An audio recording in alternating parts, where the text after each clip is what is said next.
Well, at least the animation looks cool.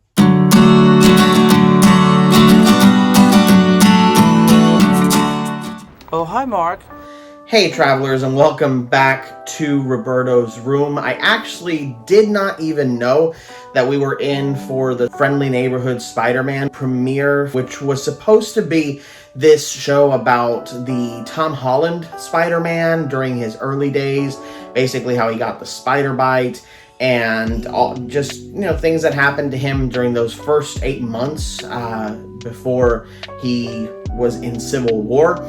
So I was actually really excited for this show because I thought, okay, cool, this is going to give us kind of his origin story, which we didn't really get to see in the MCU. They skipped it over because they thought, okay, we kind of know the Spider-Man origin story by now, especially with No Way Home bringing in Tobey and Andrew. So I was actually really excited because I thought, okay, maybe they could do a little bit of a twist on the story, maybe get to see how he met the characters that we got to see in Homecoming. But this show actually ended up being very different, and honestly, I wanted to talk about it. They released the first 2 episodes on Disney Plus last night, and halfway through the first episode, I had to get my pen and my paper out and start taking notes because, yikes. Again, Emotional, damn it! I have been seeing all of what Disney's been putting out, and they keep promising that they're going to change and that things are going to be different. But yet again, we have another example of Disney, once again, going back to the well that we all just wish they would stop drawing from. I will say, on the positive side, that I was really happy to see a character like Nico Minoru from The Runaways in this. I thought it was actually a really nice addition, but having her there, I thought, okay, maybe she's a foreign exchange student of some kind that maybe went away, maybe to go to the Runaway show, which is probably canon now since Daredevil and all of the Netflix shows are also canon into the MCU. So, okay, I didn't really mind that until they started bringing in other characters. In this show, the love interest, if you will, for Peter Parker is Pearl Pangan, who is a Filipino character. Actually, she is part of the Agents of Atlas, and as far as I can tell, has no connection to Spider-Man. I know they live in Queens, so there's a diverse crowd in Queens. I've actually been there myself. I was able to visit once, and there's a lot of diversity. I didn't mind that at all. But what I did mind was the things that the show started doing, which again, the show was pitched as a Tom Holland kind of Spider-Man origin story, but you have characters in there like Tombstone, who, as far as I know, especially if you've played the Spider-Man PlayStation games, is an older guy, and he is in school with Peter, which I thought was really weird. You have a character like Pearl Pangan, who is part of the Agents of Atlas, no connection to Peter Parker at all. And then probably the biggest what in the world moment of this show, you have what I can only describe as DEI Harry Osborn. Look how they mess with my boy. I can't even tell if it's a woman or a guy. Of course, Harry, you think it's a guy, but you don't really know, and I couldn't even tell. And I thought, after what Mark Webb did to poor Harry Osborn, I figured the character couldn't sink any lower than what that character looked like. And even then, there was a story reason for why he looked so messed up, because he had been through so many different kind of treatments to get rid of the Osborn curse. I know, going back to 2014 here, but they somehow managed to make it worse. Now comes the part where we throw our heads back and laugh. Ready? Ready! Disney somehow managed to make it worse with this gender-bent character, and I'm so tired of this. I'm so done with this. With Disney and Marvel, just look, there are characters that you can have with the races you want to include, and I'm Hispanic, and look, I don't really care about being included. I just want a good story. Which goes back to, I actually saw a clip of Bob Iger at a conference talking about how Disney's priority is to make good stories, not to politicize and not to have messages in things. And okay, where has that been for the last 5 years? Where has that been for the last 5 years? Because this is just another example of the same thing we've been telling them to pivot off of, and they just refuse to do it. So I kept watching. And the animation style, which I mentioned in the intro, is actually really nice. I thought, okay, it kind of looks like a comic book come to life. But other than that, the story doesn't have a lot to offer. I know we're in the first 2 episodes, and I am going to talk some spoilers here in a second. So if you haven't watched the show and you want to, I don't recommend that you do it. I may not even review the rest of the show, to be honest with you. But if you really want to see it, step away, come back when you've seen it, because I want to talk about the plot twist of the show. Remember, I thought this was the Tom Holland Spider-Man origin story.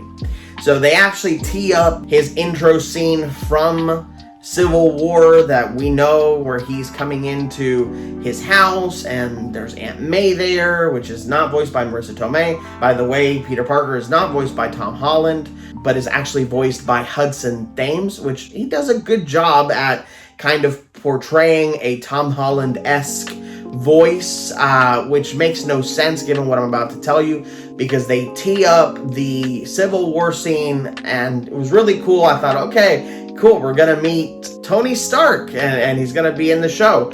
And it turns out that this is actually not the Friendly Neighborhood Spider-Man Season 1, but this is actually What If Season 4. Because we are in another multiversal story with a brand new Spider-Man, because instead of it being Tony Stark there, plot twist, I didn't really like this at all, if you can't tell. It's actually, again, race-bent Norman Osborn in the apartment, and we get the similar scene to what happened in Civil War, but he's recruited into Oscorp, and in Oscorp, because of course now we know we're in an alternate timeline because this didn't happen, which again, the whole show was pitched on, and I've said this a few times in this video already, because I don't understand why this show was made. Again, it's just What If Season 4. I don't get it. I don't understand why they did this. Well, I mean, yes, I do, because they want to keep making this type of content, but come on, I'm so done. I'm so tired of the whole multiverse thing. I think Deadpool said it best. Welcome to the MCU, by the way. You're joining at a bit of a low point. Can we just be done with the whole multiverse thing? It's just been miss after miss after miss. I thought it was on the rise with Daredevil coming, which looks amazing. I hope it actually is amazing, because what I've seen from Brave New World, yikes, and everything I've seen other than that really doesn't give me a lot of hope. So going into, now we know we're in a multiversal story, and of course you have somebody from Wakanda. Amadeus Cho makes an appearance, which, okay, cool, but again, we're having to now invest in another version of Spider-Man, who the actor Hudson Thames is kind of doing a Tom Holland impression. Why? It's a multiverse show, so why not just make him your own thing? I feel like it was just misleading. It's just misleading because they wanted people to tune in, and the promise of, we're going to give you the never-before-seen origin story of Tom Holland's Spider-Man. And that's not what they do at all. And it's just misleading. It just doesn't make any sense at all.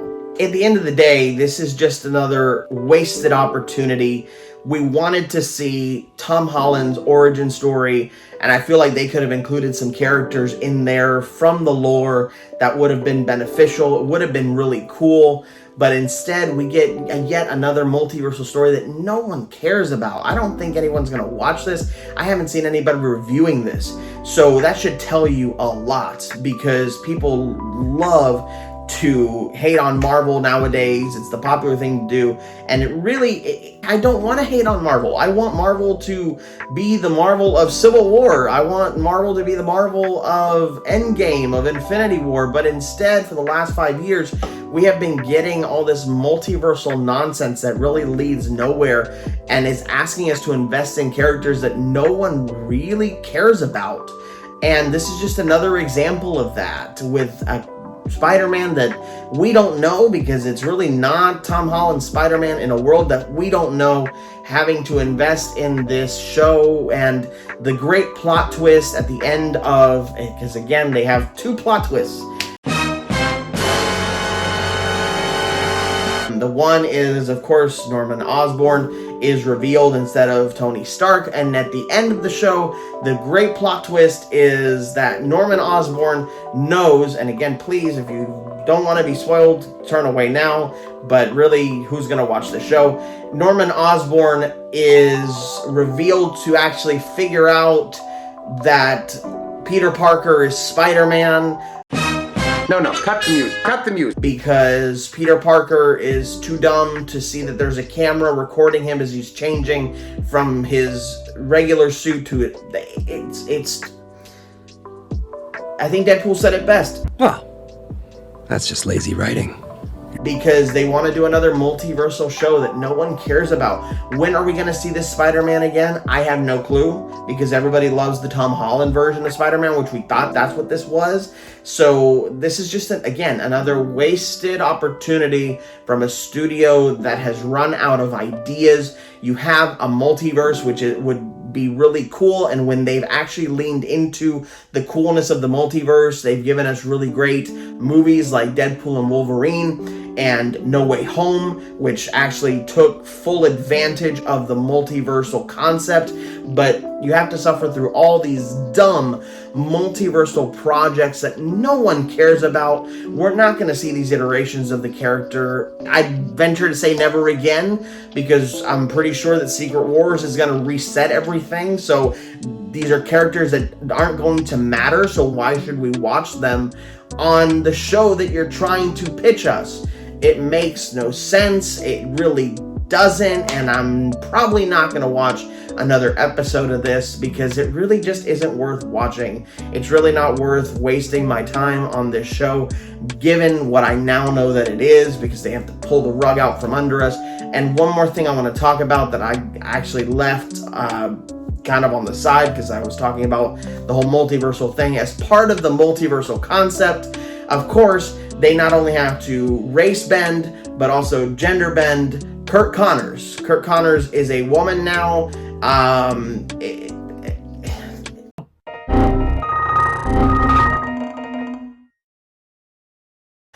don't get it. I don't understand it. Why? Why? Why, oh? And unless they course correct, they are going to start losing money hand over fist. They've already lost money. The Marvels barely made anything, and I don't think that Brave New World's going to make anything. My only hope for Marvel right now is Daredevil Born Again, and they seem to have pivoted to a Netflix style, which is what it should be, because I heard some bad things, but only time will tell. I will keep you posted, and hopefully do more reviews. I am going to review Daredevil Born Again. I'll probably review each episode as it comes out, because I am legitimately excited for that show. Please don't ruin it, Marvel. But let me know what you think in the comments. Please drop a like, comment down below, and please subscribe to this channel. We are brand new and we're just getting started, and I am really excited to share more content with you. But thank you so much for joining us, travelers, and I hope that you go with grace.